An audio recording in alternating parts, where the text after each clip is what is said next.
छत्रपती शिवाजी महाराजांना गुजराती करण्याचा प्रयत्न केला। मी सी.आर. पाटलाचं भाषण ते ऐकलं गुजरातमध्ये।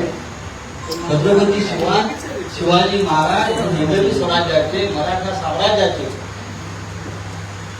सेनापती राजे आहेत। छत्रपती शिवाजी महाराजांनी सुरत लुटली, आता सोड तुम्ही घेऊ नका।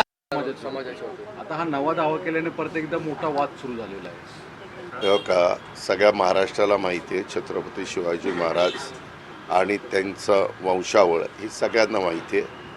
प्रत्येक जण आपापल्या परीनं त्या ठिकाणी बोलत असतो। आता मी काही ऐकलेलं नाही आहे, तुम्ही एकदम मला सांगताय सागरजी की असं असं म्हटलेलं आहे। वास्तविक मला त्याच्याबद्दल इत्थंभूत माहिती नसताना मी काही बोलणं उचित नाही, पण मला एवढंच माहिती आहे की महाराजांचा जो काही वंश आहे तो कशा पद्धतीनं ते भोसले घराणं आणि बाकीचा सगळा सातारची गादी हे सगळं आपल्याला माहिती आहे।